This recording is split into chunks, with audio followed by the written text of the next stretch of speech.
आप एवं आपका प्यारा परिवार स्वस्थ, सुरक्षित, सुखी एवं समृद्ध रहें, यही प्रार्थना के साथ आज संपूर्ण भारत के जितने व्यापारी लोग हैं, जो किराने का, गहने का, कपड़े का, जमीन का कोई ना कोई काम करते हैं और वो चाहते हो कि मेरा काम वट वृक्ष की तरह शाखाएं फैला के ऑल इंडिया में, ऑल वर्ल्ड में, जैसे अमेजॉन है, जैसे बड़ी बड़ी कंपनियां हैं, रिलायंस है, वैसा मेरा काम भी पूरी दुनिया में चमकनी चाहिए। उन लोगों के लिए एक सुंदर, सरल, श्रेष्ठ, क्योंकि व्यापार करने वाले व्यापारियों से ही ये भारत बहुत प्रकार से लाभ पाता है। अगर वो कोई चीज प्रदान नहीं करेंगे, उनके लिए वो नफे का वस्तु है, लेकिन व्यक्ति के लिए उससे जीवन की आपूर्ति है। हम कपड़े हो के, गहने हो के, दान हो के, कोई भी प्रकार की वस्तु हो, दुकानों में जाके खरीदते तब हमारी आवश्यकताएं पूरी होती है। किसान लोग इस देश की रीढ़ की हड्डी हैं, तो ये व्यापारी लोग इस देश के मस्तक की बुद्धि हैं। तो ये मस्तक की बुद्धि मजबूत हो जाए तो रीढ़ की हड्डी भी बलवान हो जाए। ऐसे व्यापारी कई मेरे पास आके कहते हैं, महाराज नोटबंदी हो गई तब से मार्केट बहुत ठंडा है, महाराज कोरोना आ गया, हमारा तो हालत खराब हो गया। अब व्यापारी लोग बेचारे धीरे धीरे कोई ना कोई एक चपेट में आ जाते हैं और अपने व्यापार की जो मार से इतने दुखी हैं। मैंने तो अभी इस कोरोना के काल में कई बड़े बड़े व्यापारियों को बिल्कुल हताश होते और जीरो होते देखा है। कुछ शहरों में तो दुकानें ही बंद हो गई व्यापारियों के, और कई लोग तो वर्क फ्रॉम होम कर रहे हैं, ऑफिस, कंपनियां सब आप जानते हैं। लेकिन आप ध्यान रखना, मैं ध्यान शतक, ध्यान बिंदु जैसे पुस्तक पढ़ता हूं, तो जो वस्तु आपके पास रहती है उसका गुण आप में प्रवेश करता है। तंत्र शास्त्र में बताया है कि वट वृक्ष को आप कितना भी उखाड़ के फेंको, वो वापस धीरे से अपना पत्ता खोल के धीरे धीरे पनपने लगता है और ऐसी शाखाएं फैलाता है। इस दुनिया में बड़े से बड़े वृक्ष के नाम में अगर कोई वृक्ष है तो वो वट वृक्ष है। व्यापारी लोग जिनकी इच्छा है कि मेरा गल्ला भरा रहे, मेरा काम पनपे और मेरा काम पूरी दुनिया में ऐसे फैले कि कहीं जाऊं तो मेरा नाम रहे। जैसे लोग आजकल अम्मा जान नहीं बोलते, कम बोलते, अम्मा को कम याद करते और अम्मा जान नहीं बोलते और अम्मे जान को ज्यादा याद करते हैं। उस प्रकार से व्यक्ति अपने अपने व्यापार को डेवलप करना हो तो आज मैं जो तंत्र बता रहा हूं इसको कोई कर ले, बल्ले बल्ले हो गया जी मेरे कल्ले कल्ले हो गया। बल्ले बल्ले हो जाएगा जब ये उपाय पूरा हो जाएगा।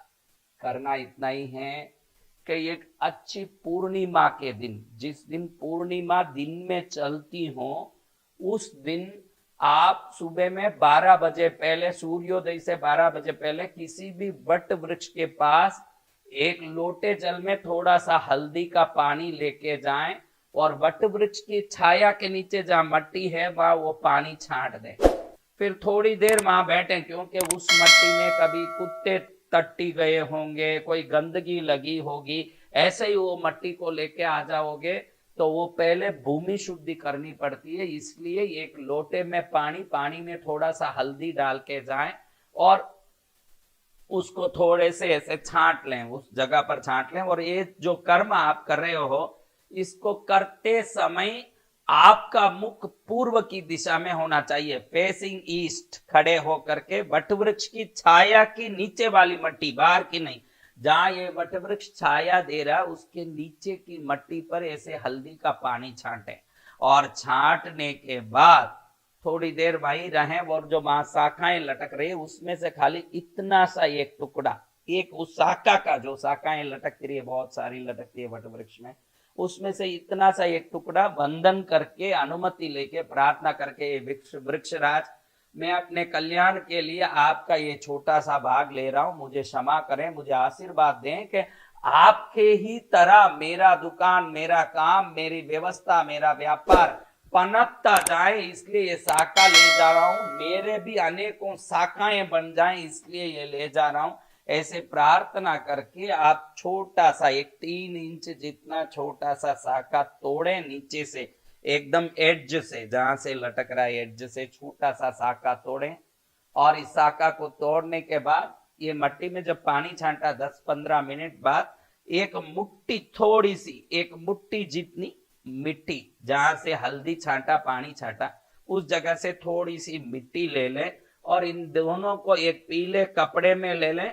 और वट वृक्ष का बीज, आप ये नाटी दवाई के दुकान में कहीं भी पूछेंगे तो वट वृक्ष के फल के बीज मिलेंगे। वट वृक्ष में छोटे छोटे गोल गोल लाल फल लगे रहते हैं, वो फल लगा हो वहां तो आप वो फल ही लेके उसमें रख सकते हैं। एक ही फल रखना है, एक छोटा सा शाखा, थोड़ी सी मट्टी, पीले कपड़े में। अगर वो नहीं मिल रहा है तो ये दवाई की दुकानों में, आयुर्वेदिक दुकानों में वट वृक्ष का बीज बोलो तो मिलता है, उसको रख सकते हैं। या पेड़ पर ही फल लगा है तो फल बीज के साथ ही होता है, इसलिए फल रख सकते हैं। एक फल, थोड़ा सा शाखा, मिट्टी, इसको एक पोटली की तरह पीले डोरे से बांध लें और पूनम के दिन ही इसको धूप दिखा के अपने इष्ट देवता को, दुकान में जो भी फोटो लगा, इसको घर घर पर लेके नहीं जाना है, घर पर नहीं जाएगा पोटली, इसको दुकान ले जाएंगे। दुकान पे जो रोज धूप दीप करते हो, कोई फोटो रखे हो तो उसके पास रख के पहले धूप दीप कर लें, प्रार्थना कर लें। और दोपहर में 12 बजे पहले बराबर मध्याह्न की वेला में इस पोटले को अपने गले में रखते समय प्रार्थना करें कि मेरा गला वट वृक्ष की तरह सदा हरा भरा हो, जितना वट वृक्ष फैला है इतना मेरा काम फैले, इस प्रकार से शाखाएं फैले कि दुनिया की हर जगह मेरा काम हो। तो तंत्र शास्त्र में बताया है कि वट का बीज, वट की शाखा, वट की छाया की मट्टी जहां रहती है वहां विजय ही विजय होता है, वृद्धि ही वृद्धि होती है, धन ही धन होता है।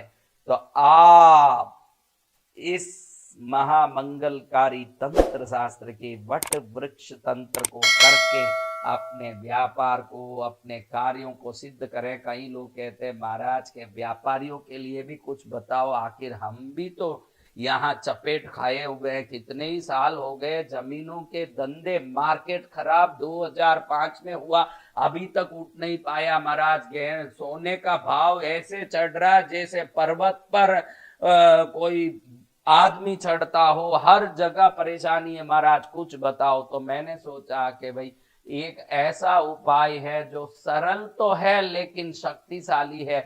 इस उपाय को करके भारत का हर व्यापारी अपने कार्य में सफल हो, समृद्ध हो, उस समृद्धि का फल लाभ में परिवर्तित होके गायों के लिए, कबूतरों के लिए, गरीबों के लिए काम आए। क्योंकि ये व्यापारी वर्ग ही ऐसा एक वर्ग है जो रोटरी क्लब, जेसीस क्लब, कितने लायंस क्लब में मेंबर बनता है और बड़े बड़े पिंजरा पोल, कबूतर खाना, गौशाला चलाता है। हर जगह डोनेशन, कंट्रीब्यूशन का अगर बात आती है तो उसमें सबसे आगे व्यापारी लोग होते हैं। इसलिए व्यापारियों के पास पैसा रहेगा तो भारत में कई अच्छे काम होंगे। ये सोच के इस उपाय को मैं आप लोगों को अर्पित करने में बहुत प्रसन्न हो रहा हूं। आप एवं आपका प्यारा परिवार स्वस्थ, सुरक्षित, सुखी एवं समृद्ध रहें।